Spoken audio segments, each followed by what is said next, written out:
رمضان رمضان رمضان يا حبيب رمضان رمضان ليتك دوما قريب.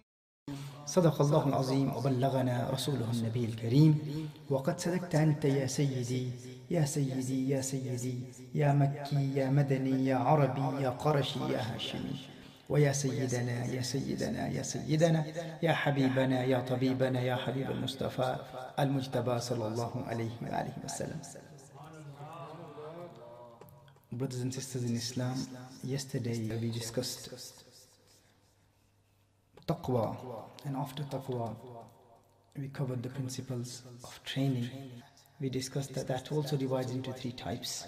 If you can remember, there were 4 T's. T, T, T, T.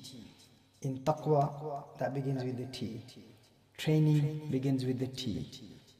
And then Takbir begins with the T. And then thanking Allah also begins with the T. So if you remember that, there are 4 T's. And this is all taken from Al-Quran. And I also mentioned, not only that you can use the 4 T's, you can also use 4 Ta's. Ta. Just to get used to the terminology. Ta. So, when Allah Jalla wa Ala says, لَعَلَّكُمْ تَتَّقُونَ, that begins with the ta, taqwa. Then وَلِتُكْمِلُ الْعِدَّةَ, that begins with the ta. And then تُكَبِّرُ اللَّهَ, that begins with the ta. And تَشْكُرُونَ also begins with the ta. So, constantly remind ourselves that our sawm will be accepted with the fadl of Allah, not with our own efforts. It is in the hands of Allah Jalla wa Ala. And the fear throughout the month of Ramadan, when we are fasting, what if my sawm is not accepted? And constantly making dua, oh Allah, we beg you to accept our roza, to accept our sawm. A lot of us are deprived of this. A lot of us don't even think about this. What if it's not accepted? So it's important to go through that pain, that anxiety, to feel anxious about it, that oh Allah accept it, oh Allah accept it, constantly reminding ourselves. And each one, taqwa, training, takbir, and thanking, each one has dua. Remember, that's an additional point in each one, and that's the rule. Keep making dua. And the second one was training, and in training, the first principle which was covered in detail in the last lecture was tazkiyah. Tazkiyah of the heart, tazkiyah of the mind, and how to control your nafs, how to control your desires. We covered that in the last lecture. And then how to fall in love with your ibadat, how to have true love for your prayers. And in that we covered the salah, and also how to concentrate in wudu. And I gave certain du'as about wudu, and it's important that we all remember this, that when we are making wudu, there are some general principles to think about, and that is that this is the last full wudu of my life, and to enjoy the water of the wudu, and to imagine that the sins of the body are leaving from the body when you're making wudu, when you're washing your face. All the sins are being removed from the face, the sins of the eyes, the hands, the feet. And also there are certain du'as that which I mentioned yesterday, that you recite them du'as, and then the meaning of the du'as, it's important that you think about the meaning of the du'a. Not everyone can memorize the du'as. So when you rinse your mouth, you think about making du'a, oh Allah, help me in reciting Al-Quran, a'inni ala tilawat al-Quran, wala help me in reciting the Quran. Meaning you're making du'a for your tongue, that oh Allah, bless my tongue with the ability of reciting Al-Quran. That's when you rinse your mouth. And wazikrik, and your zikr, and your gratitude, and husn ibadat, and the best of ibadat. And then when you clean your nose, you say, oh Allah, make me smell the sweet fragrance of Jannah. Then you think about that. When you clean your nose, you think about Jannah, the fragrance of Jannah, the khushbu of Jannah. Wala turihni rayat al-nar, and do not make me smell the stench of hellfire, the bad smell of hellfire. And then when you wash your face, then you make dua, Allahumma bayyid wajhi yawma tabyaddu wujuhun wa taswaddu wujuhun. Allah, make my face white on the day when many faces will turn black and many will be white.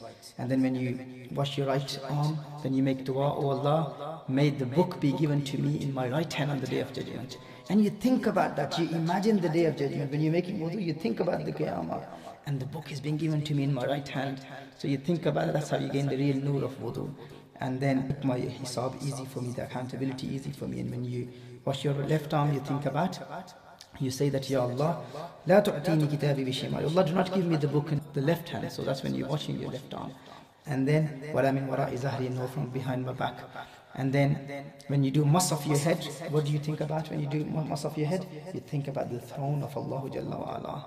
That may I be blessed with the shade of the throne of Allah Jalla wa Ala. That's when you do mass over your head.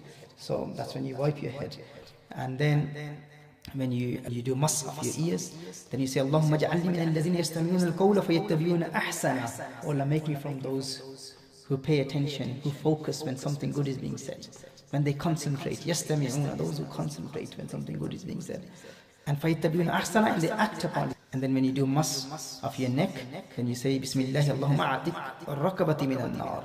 Oh Allah, bless my neck with freedom from the fire of hell. So you actually think about the neck being freed from the fire of hell. So it's all about thinking about the hereafter, thinking about the accountability in the hereafter. That's when you make wudu, and that is the real nur of wudu. And we will train ourselves in this in the month of Ramadan. And even if this message is conveyed to you on the 21st of Ramadan, 22nd of Ramadan, even on the 27th of Ramadan, and to all those people in the world who are watching this program, make niyyah on that day, even if it is the last day of Ramadan. Inshallah, if you make niyyah, you will be blessed with the nur of Ramadan, and we will act upon it, inshallah, for the coming 11 months, inshallah. So that's the maqsad of discussing all of this. And then when you wash your feet, then you think about pul sirat, and you make the dua, Allahumma thabbit qadami ala sirati yawma tazillu aqdam. Allah, bless my feet with my right foot with steadfastness on the day when many feet will slip, many people will slip. Yawma tazillu aqdam. And then you think about walking on pul sirat, the bridge that everyone has to cross to enter Jannah.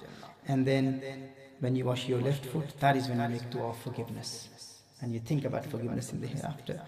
These are the du'as. And remember, wudu also makes you do complete tazkiyah. Wudu is the tazkiyah, because the 7 gates of the heart are the same 7 gates that are washed in wudu. So there's an external washing, and then there's an internal washing. So the gates of the heart are eyes, ears, the mouth, the hands, the stomach, the feet, and the private parts. These are the 7 gates which are used in wudu also. Have you ever thought about that? In istinja, that is washing the private parts, washing the hands, rinsing the mouth. When you wash your face, you wash your eyes, mass of the ears, the feet. You may think that what about the stomach? The ulama say that the stomach is when you, after performing wudu, once you perform wudu, then the remaining water, the water that's left over in the container that is used for wudu, you stand up and drink that water. That is the purification of your stomach. So that is also sunnah.